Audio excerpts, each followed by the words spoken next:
Gandang gabi po sa ating lahat. I'm extremely excited to be with you and once again deliver the word of the Lord. We are now in a new sermon series spearheaded by our very own Pastor Jerry last Sunday.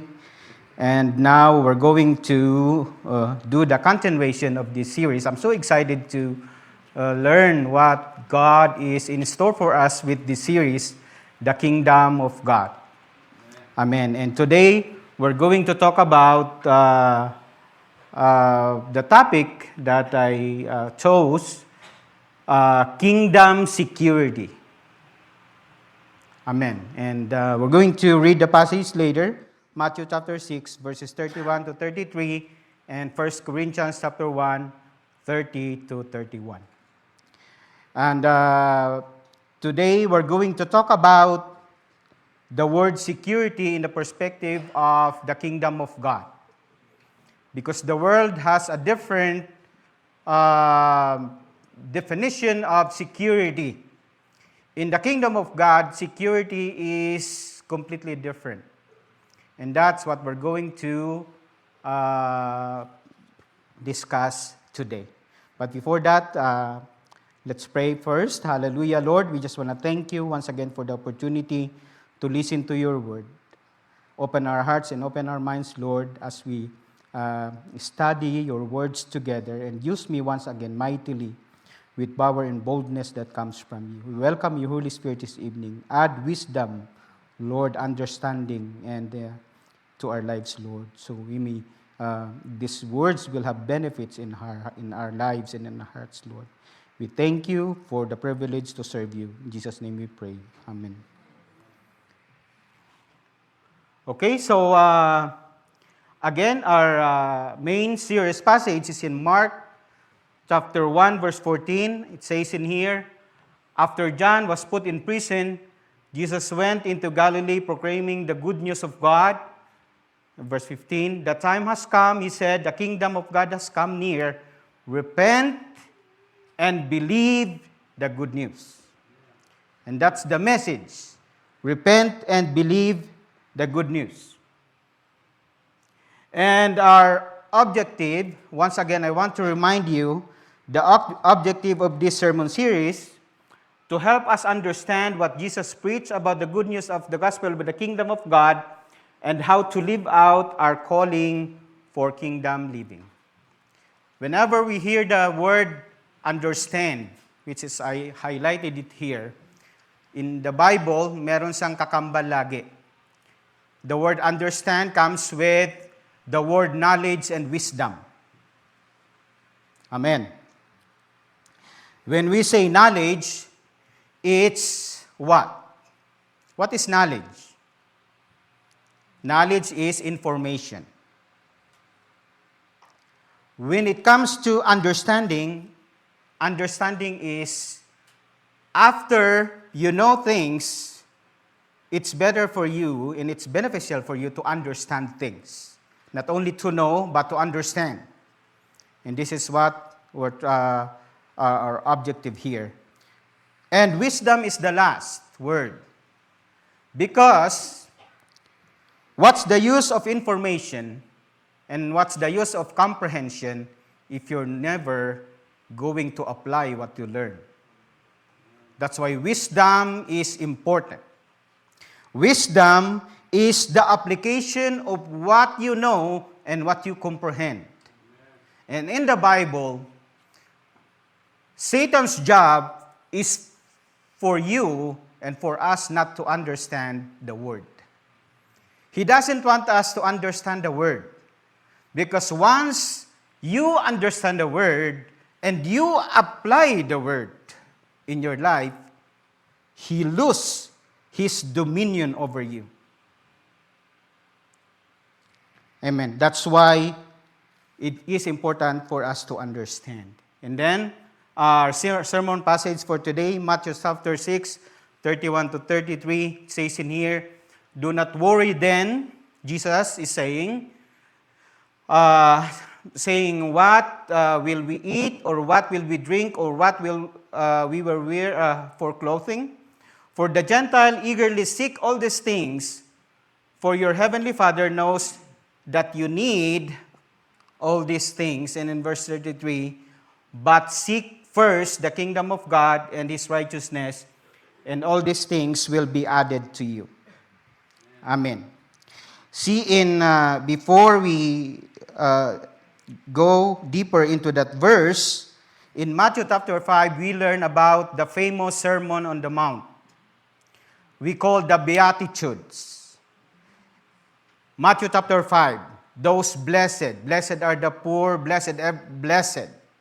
And then in verse 6, if you're going to read chapter 6 of Matthew, in verse 1 to the following, it says in there, Jesus talked about giving to the poor and the needy. The importance of caring for the poor and the needy. And he also talked about the importance and the value of fasting. And he also talked about building the true treasure or building the true wealth. Amen. And in verse 25, Jesus talked about the cure for anxiety, the cure for worrying. That's why in summary here in verse 31 to 32, do not worry then, saying, what will we eat, or what will we drink, or what will we wear for clothing?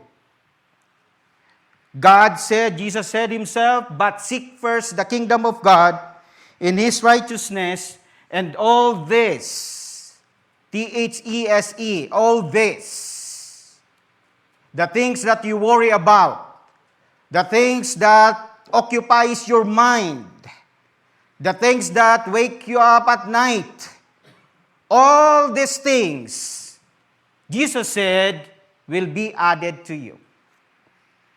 Hallelujah. God here is talking about priority. So what is God's priority? God's priority is not something that you need to guess. God's priority is evident in His Word. And this is the priority. Seek first, and we're going to talk about that later in a moment. Seek first the kingdom of God in His righteousness. It's very clear. And He said, all these things will be added unto you. Hallelujah. And so, our central idea for tonight is this. Only in Jesus Christ, we have real security. Only in Jesus Christ, you could find real security. Amen. Talking about security, this is what we're going to talk about. Number one, security of our temporal needs on earth. Number two, security of our eternal salvation. And number three, the difference between worldly security and versus kingdom security. Amen. We're going to talk about that. Worrying is one of the problem not only in Jesus' time, but in today's day and age. People tend to worry a lot. Especially nowadays. That there's lots of things that we worry about. See, this is the subject of worrying is Jesus mentioned in Matthew chapter 6, 25 to 34. If you want to read that verses when you go to your home, please do so. Amen. So, the question is, bakit tayo ay nagwo-worry? Why we worry? Why we are anxious? It is revealed from the beginning of time. The problem is here. In Genesis chapter 1 verse 26, when sin entered into the world, look at this. God created man. In Genesis chapter 1 verse 26, look at this. Let us make man in our image, according to our likeness, and let them rule. I want you to notice that phrase. Let them rule over the fish of the sea, and over the birds of the sky, and over the cattle, and over the earth, all the earth, and over every creeping things that creep on the earth. Before, man has control over God's creation. Man has dominion over God's creation. And so, why worry creep in? When man loses control of God's creation and loses control of and dominion over God's creation, that's where worry came in. See, pag hindi mo control ang isang bagay, you tend to worry. Halimbawa, magtitake ka ng exam, hindi ka nag-review. Anong mararamdaman mo? Abot-abot ang dasal mo niyan. Lord, sana kapasahan. We worry. Meron kang nililigawan, hindi mo alam kung sasagutin ka. Magtapat kaya ako? Hindi. Nag-apply ka ng application sa Canada, you're not really sure if it will be approved. You tend to worry because you don't have any control over. When you don't have any control over things, you worry. We worry. See, we worry about, what are the things that we worry about? In Jesus' times, this is the things that they worry about, simple lang. Food, simple lang yung pagkain nila, parang walang hindi masarap. Parang pandesal na putok o dry. Food, clothing, drinking. Ito lang, simple lang yung minuworry nila nung araw. In Jesus' time, hindi pa gaano komplikado. Dalawa lang ang grupo ng tao nung panahon na yon. Mayaman, mga Pharisees, Sadducees, at yung mga common people na mga mahirap. That's why when Jesus talk about wag kang mag-ipon ng treasure na nakakainin ng tanga, they couldn't relate. But they could relate about the topic of do not worry. And Jesus said, do not worry about what you will eat. Do not worry about what you will clothe, what you will drink. Because for the Gentile or the pagans eagerly seek all these things. Jesus wants us to be different from the rest of the unbelieving world. Jesus wants us not to worry about these things. Mamaya makikita nyo, level up na ng ating worry. Noon, simple lang ang worry nila yung trinabaho nila ngayon, pagkain nila bukas. At yung tatrabahuin nila bukas, pagkain nila sa sunod na araw, yun lang ang buhay nila. Simple lang. Itong cloak na yan, hanggat hindi nasisira, suot-suot nila yan, Loy. So, pagka medyo maingat ka, abutin ka ng 5 taon, 10 taon, yan lang. Naalala niyo, meron pang sinabi si Jesus Christ na pagka inagaw sa iyo ang iyong damit, ibigay mo pa ito.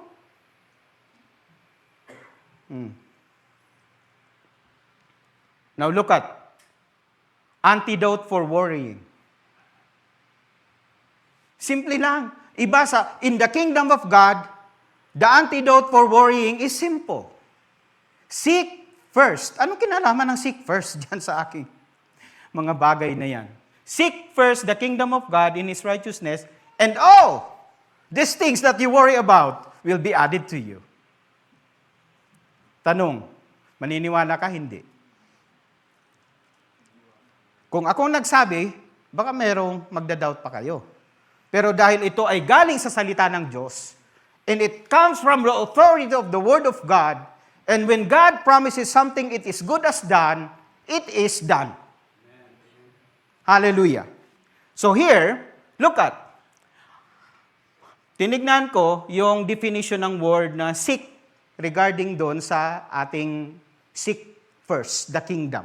Ano bang yung matututunan natin sa word na seek? First word is consider the kingdom.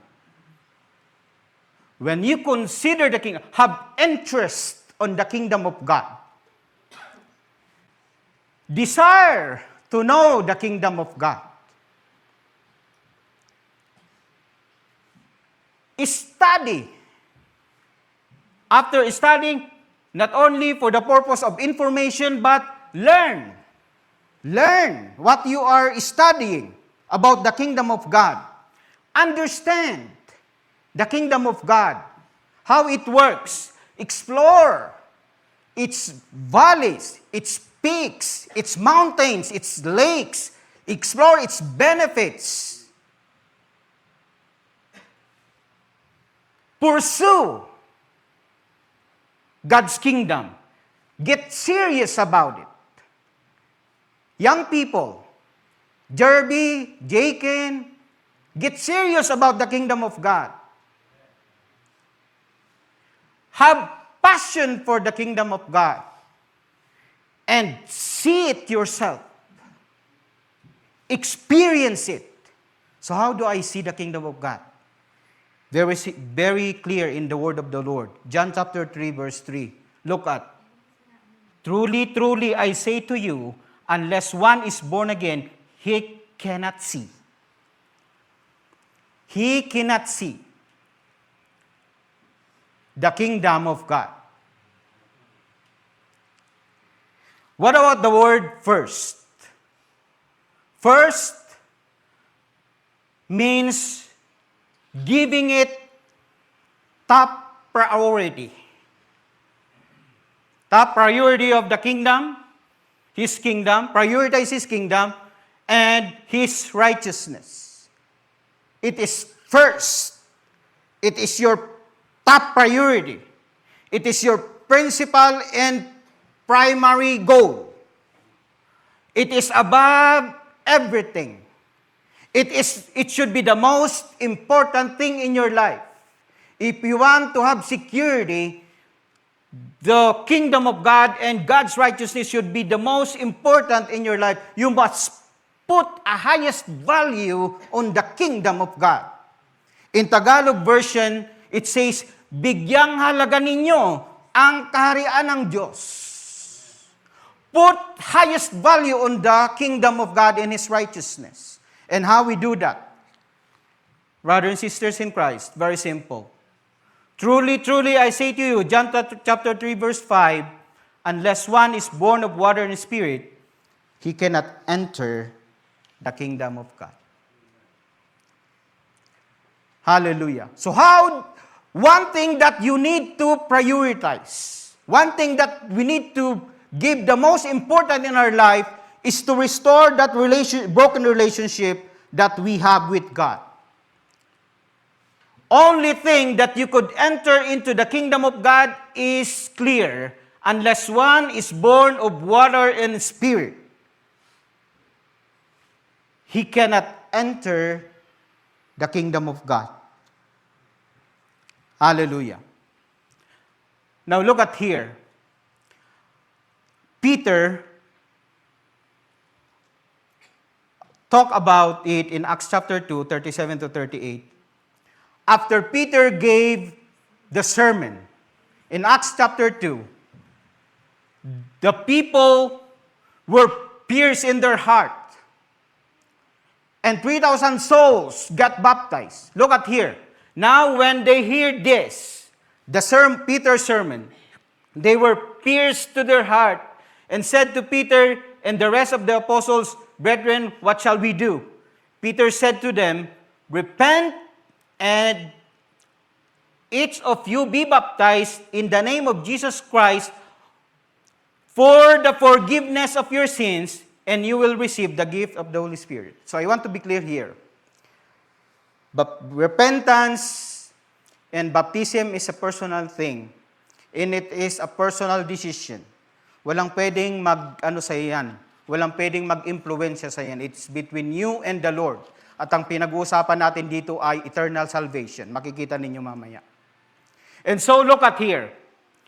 But repentance and baptism is not for membership. We don't advocate membership to Christ Corridor o kung ano man yan. Baptism is clear. Acts chapter 2:38. For the forgiveness of your sins. Simple lang. And, balik tayo doon sa understand. A lot of people, sabi nila sa'yo, alam ko na yan, Brad. Tagal ko, lagi ko naririnig yan eh. Ang tanong, naunawaan mo ba?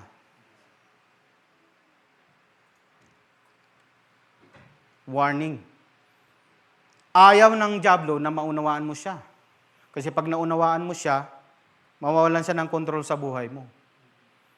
And the wisdom is to apply it to your life. Hallelujah. Now, look at. Dati, ito ang concern nila. Ito na tayo ngayon. Ilan lang yan? Kulang pa yan. Ang daming nagkukumpit sa ating mga priorities and concerns. Worry. Give us worry. Pagkain, maaring hindi gaano problema sa atin yan. Pag binuksan mo ang fridge mo, iba ang problema eh. Ang problema mo kung anong lulutuin. Ano kaya lutuin ko ngayon? Manok, kakamanok lang namin ha. Baka naman kaya. Ito, kadaming mga tao, halos hindi na matulog dahil magpabayaran to. Ibang priority. Brad, hindi namin naman yan worry. Sinabi mo lang yun. Paano na kayong mga bata? Makatapos kayo ng pag-aaral. Paano kayong mga batang ito? Paano na kaya itong kinabukasan nila? Minsan hindi natin alam, nagwo-worry tayo sa mga bagay. Level up ng ating worry. Yung ating mga pangarap sa buhay, dreams, prayers, wishes, and everything. Yung collection ng ating... Naku. Nung chinik ko yung Facebook, ang dami niyang ganun. Dapat meron din akong ganun, kaya mag-overtime ako bukas.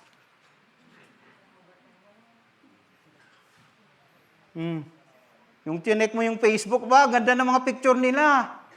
Halos every 3 months, nagpupunta sa lamig na, mainit na lugar. Kami rin, dapat. Minsan, hindi lang natin napapansin, pero nag-iiba yung nagle-level up yung ating worry. Nung araw, simple lang. Ang worry, 3 lang. Kakainin, iinumin, susuotin. Ngayon, ang dami na. Lalo ito pa. Naku. Maganda pa naman, itinitrade in na.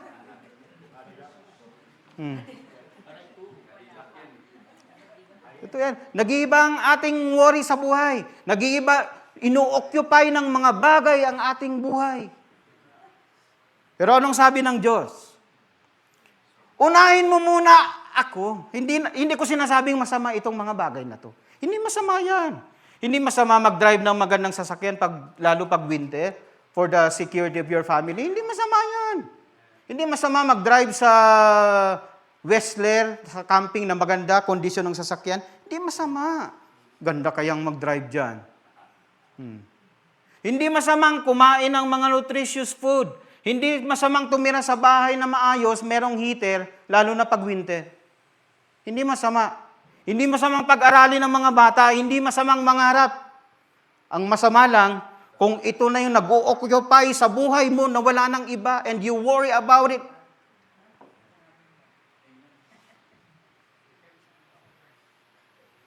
So, nung sabi ng Panginoon, all these things, unahin mo muna ako.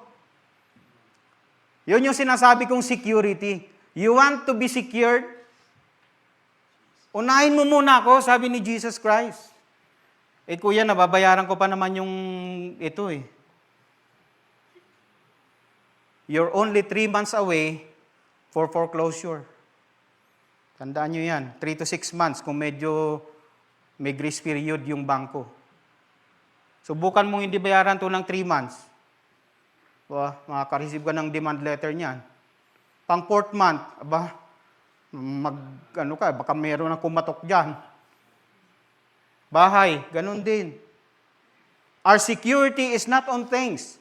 Our security is in God who provides. That's our security. That's why God said, Seek me first and my kingdom, and all these things, I will add it to you. Kasi sa John 15, 7 verse 15, ang sabi ron, ask, if you abide in me and my words abide in you, ano sabi ron? Ask whatever you wish. Di naman sinabi ron whatever you need eh. Whatever you wish, as long as it's in the boundary of the will of God, He will grant it to you because He is a loving Father. He is a gracious Father. See, all these things shall be added unto you. Hallelujah. So we talk about God's kingdom. So review. You want to be secured. Give everything to God. Seek first the kingdom of God. And, punta tayo sa pangalawa. You want to secure your eternal salvation, this is what we need. We need His righteousness. Kaya nga, seek first my kingdom for your temporal things that only last in this lifetime. But if you want to get your eternal security, seek also my righteousness. 1 Corinthians 3, 1:30 to 31. Look at here. Jesus is our righteousness.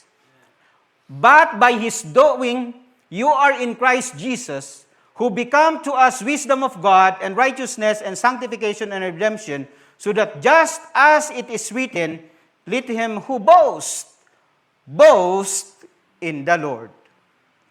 See, to be righteous in the sight of God, it is not credited from doing good or obeying the law of God or doing good works. It is not enough. Our righteousness is from Jesus alone. Napag-aralan na natin ito, i-quote ko lang, binasa ni Brother Jerwin kanina. It is an imputed righteousness. So look at here. He made Him, Jesus, He, God the Father, made Him, Jesus, who knew no sin, who is perfect, to be sin on our behalf, so that we might become righteous, the righteousness of God in Him. Palakpakan naman natin ang Diyos. This is not our job. This is not our decision. This is God's initiative. He made Him who knew no sin to be sin on our behalf, so that we might become the righteousness of God in Him. Hallelujah. And so, talking about righteousness, there's many religions in the world. Pero kung ikakategorize mo siya, dalawa lang. Dalawa lang kategory ang religion. The religion of work and us. Although we are not religion, we are a kingdom. We belong in the kingdom of God for the purpose of presentation para madali maintindihan. Christianity, the religion of grace. Amen. So, pagka tinanong mo ang Orthodox Jew, if you die, where would you go? Ano kayang sasagot ng Orthodox Jew? Ang sagot niya, I hope I would be in the way of the righteous and that I would go to paradise. Yan ang sagot niya. Pagka tinanong mo siya, what's your basis? Bakit? I read the Torah. I obey the law of God. I give tithes. I'm a righteous man. Yan ang sagot niya. I. Pag tinanong mong Muslim, pagka ikaw ba'y namatay sa nang punta, paradise ang sagot. Bakit? I keep the faith. I honored pilgrimages. I give to the poor. I pray. I'm righteous. I. Pero pag tinanong mo ang Christian, iba ang Christian. Anong sagot ng Christian? At ito lagi nating tinuturo. Pagka ikaw ba'y namatay ngayon, saan ang punta? Without a shadow of a doubt, langit. Ang tanong bakit? I'm a sinner, born in sin. I have broken every law of God. I deserve nothing but condemnation. Makasalanan, pinanganak sa kasalanan, nagkasala sa lahat ng batas ng Diyos. I don't deserve heaven. I deserve condemnation. Magtataka yung kausap mo eh.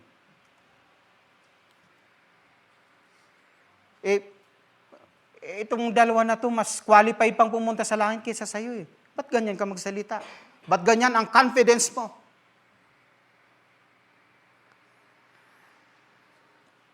Why? How? This is the basis, mga kapatid. I'm going on with the righteousness of another. Pupunta ako sa langit, hindi dahil sa aking ginawa.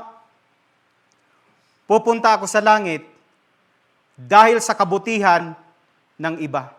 Sinong iba na yon? Jesus Christ. Simple lang. He made Him who knew no sin to be sin on our behalf. I'm going on the righteousness of another, my Lord and Savior Jesus Christ. He has done this for me. Amen. Sabi ng kanta kanina, Brother Jerwin, I don't deserve it. I don't, ano yan? I don't earn it. I don't deserve it. But He still gave it away. See, in the religion of works, the hero is the person. In Christianity, the hero is Jesus. In the religion of work, the glory and honor is with the person's righteous, quote-unquote, righteousness and good works. In Christianity, the glory and honor belongs to God's righteousness. It belongs to Jesus only. Hallelujah. Walang makakapasok sa langit dahil siya ay mabait at dahil siya ay walang kasalanan. Lahat ng papasok sa langit dahil lamang kay Kristo. Yan ang gospel, yan ang good news. Kaya sabi ni Jesus, seek first my kingdom. And not only my kingdom, seek my righteousness to be imputed to you. So your eternal salvation is secured. Kaya nga masasabi natin doon sa 1 Corinthians, ang sabi ron, let him who boast in the Lord. We boast in the Lord. We don't boast in our own good works. We don't boast in our own goodness. Hallelujah. We boast in the Lord. Thank you, Jesus. Look at warning against rejection and unbelief. The Bible has a warning. Despite of God's initiative to give up His life as a sacrifice for the forgiveness of sins, still people choose not to believe. And it is their prerogative. Walang pwedeng mag-impluwensya sa'yo ng bagay na yan. It is a personal decision. But there is a warning. See, look at Matthew chapter 7, 21 to 23. Not everyone who says to me, Lord, Lord, will enter the kingdom of heaven. But he who does the will of my Father who is in heaven will enter. Verse 22, many will say to me that on that day, Lord, Lord, did we not prophesy in your name? and in your name cast out demons, and in your name perform many miracles. The saddest statement, one of the saddest statement in the Bible is this. And I will declare to them, I never knew you. Depart from me, you who practice lawlessness. In other version, depart from me, you who are evildoers. Bakit sabihin ng Diyos na depart from me, you practice lawlessness?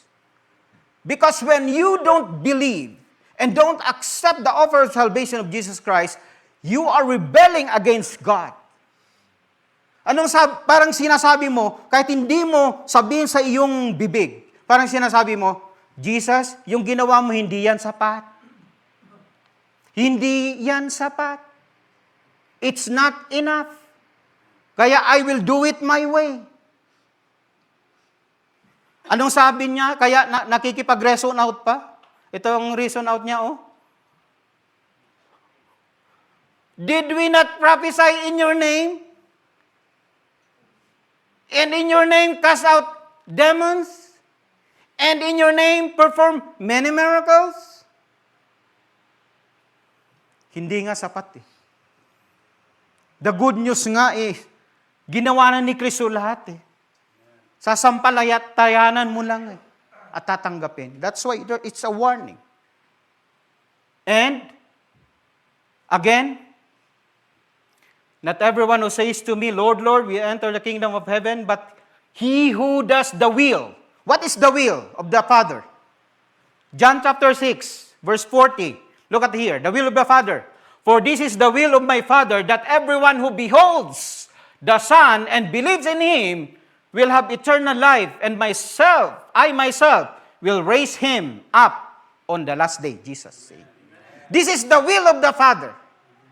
The will of the Father is to behold and believe and accept His offering, Jesus Christ, for our salvation. It's for our own sake.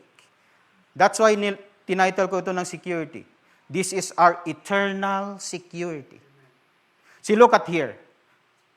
Hunger, another verse.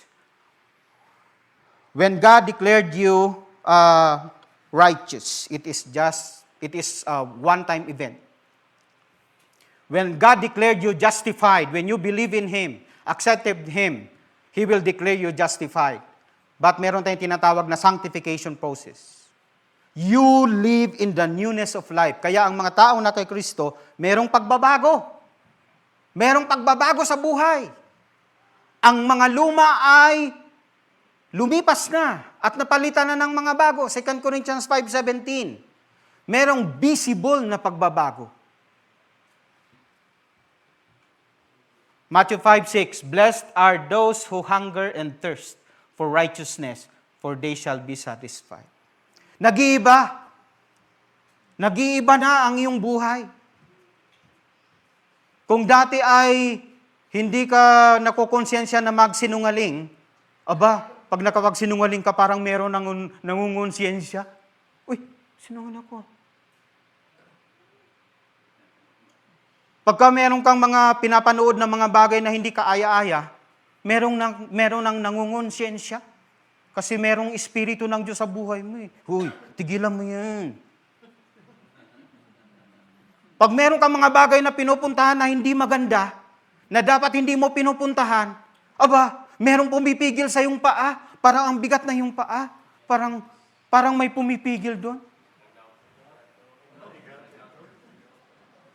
Pinipigilan ka na, meron nang pumipigil sa iyo, hindi katulad nung dati. Kapag ka ikaw ay chick boy, hindi na. Nagiging stick to one na lang. Kapag ikaw ay pabayang ama, hindi na. Nakukonsensya ka. Binigyan ka ng Diyos ng pamilya. Dapat yung pamilya na yan ay iniintindi mo. Nag-iiba ka na ngayon.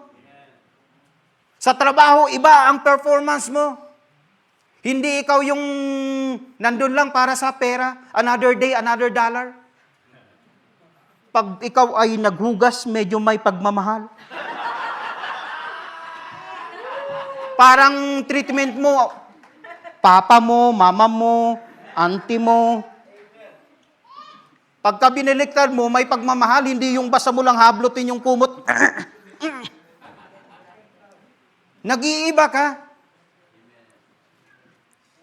You hunger and thirst. See, thirst is a natural response of your body. Pag ikaw ay uhaw, anong sinasabi ng iyong katawan? Uminom. It is a natural experience. Hindi mo pwedeng utusan ng katawan mo, uy, uminom ka naman. Uhaw ka siguro.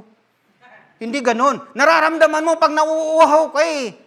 Inuutusan ka ng iyong katawan, uminom ka, kulang ka sa tubig. That's thirst. You are now thirsting for righteousness. Yung mga pinapanood mo, nag-iiba. Aba, dati ang gusto kong mga ganito, pero parang gusto ko na yung mga palabas tungkol sa may mga Bible. Nag-iiba ngayon. You are thirst. Yung mga pinapakinggan mo sa radyo, nag-iiba ba? Gusto ko makaninig ng mga 95.5 FM. Shine FM. Nag-iiba eh. You are now thirsting for righteousness.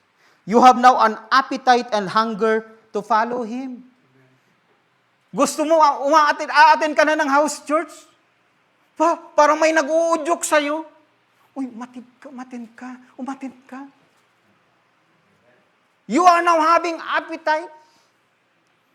Dati, mga house church, wala akong time dyan, mag-overtime na lang ako. Pero nag-iiba ka eh. Sunday, gusto mo, 4:30, hanggat maaari, nandiyan ka na sa upuan. Hindi yung, hindi naman sila mag-umpisa ng 4:30. Pero para sa akin, Pilipino yung mga yan. Kaya ang dating ko dyan, 5:45. Pero nag-iiba na ngayon. Aba, 3:00 pa lang, naliligo ka na. At ikaw ay excited na ngayon, kumakanta-kanta ka pa habang nagsusuklay. At habang ikaw ay namimili ng mga damit, pasipol-sipol pa. Kasi ikaw ay excited na pupunta sa church. Kasi nag-iba ka na. Brad, kung 5:00 na ay parang inaantok pa rin ako, ano kaya nangyayari sa akin? Pray tayo. Nabigyan ka ni Lord ng hunger and thirst for righteousness. Si Lord lang makakagawa niyan. Kahit anong sermon ko dito, magdamag, maghapon ako magsalita tungkol dyan, kapag hindi ka hinipo ng Diyos ang iyong puso, walang epekto yan. Pero pag hinipo ng Diyos ang iyong puso, kamukha sa Book of Acts, when they heard the message of the Lord, their heart was pierced. Parang sinibat ang kanilang puso. Hallelujah. Sa ating pagtatapos mga kapatid, pag-usapan natin pagkakaiba ng worldly security versus godly and kingdom security. Worldly security ito eh. Mag-aral ka ng mabuti, magandang grado, magtrabaho ka sa malaking kumpanya, magandang mga benefits. And then you will retire happily ever after.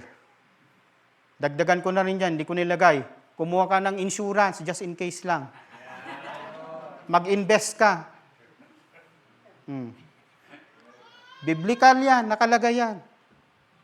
A good man leaves inheritance to his children's children. Yan ang nakalagay sa Proverbs. Sasakyan nga, ini-insure yung tao, hindi. Mag-invest. Worldly security. This is all temporary. Ano pa? When it comes to salvation, ito lang. Wala ka ng mga baptize. Wala, wag yan. Ito lang. Do good things lang. Pray lang. Nagpipray naman ako eh. Follow lang. Rules, regulation. Ito lang. Wag kang ang mag-aagrabyado ng tao. Okay na yun. Gumawa ka ng mabuti. Okay na yun. Worldly perspective of security yun. Ito ang ating security. Seek first the kingdom of God. All these things will be added. His righteousness, this is secured. Seek first the kingdom of God, all these things is secured. His righteousness, your eternal security is guaranteed. Not because of your good works, but because of the goodness and righteousness of Jesus Christ. Palakpakan natin ang Panginoon, mga kapatid. Hallelujah. Hallelujah. Sa ating pagtatapos, when you're a citizen of the kingdom of God, not only that He is your King, but your Father, Protector, and Provider. Look at here. He is the ultimate security of our eternal salvation and temporal needs while living and enjoying His kingdom on earth. Kaya nga pwede natin kantahin no, ang buhay ng Kristiyano ay masayang tunay eh. Ang buhay ng Kristiyano ay masayang tunay, masayang tunay. Pagka naintindihan mo yung eternal security mo na hindi galing sa iyo kundi galing sa Diyos, mag-iiba ang iyong buhay, mag-iiba ang iyong pananaw, mag-iiba ang iyong attitude. And the greatest legacy that we could live in this world is a life that points people to Jesus. Amen. Hindi yung sobrang yaman mo, sobrang famous ka and everything like that. No. It's a false legacy. The best and greatest legacy that we could live on this planet is the life lived so that others will be pointed to Jesus. Hallelujah. Parang pag nakita ka ng katrabaho mo, gusto ko yan si Pastor J.R. Kung ano mang ginagawa niyan, kung ano mang pinupuntahan niyan, gusto ko. Hindi yung naturingang pare-paras lang naman pala. Nakakalungkot. Hallelujah. Kaya mga kapatid, I'm so excited to have this series, Kingdom of God. Marami tayong matututunan. God has something beautiful in store for us here, everybody. Kaya, wag niyo i-miss ang Sunday. Kung na-miss niyo man, meron tayong YouTube dyan, pwede niyo panoorin. Attend kayo ng mga house church. Marami kayong nami-miss. Marami kayong nami-miss pag hindi kayo ma-attend ng house church. Hallelujah. So, marami pong salamat. God bless us all.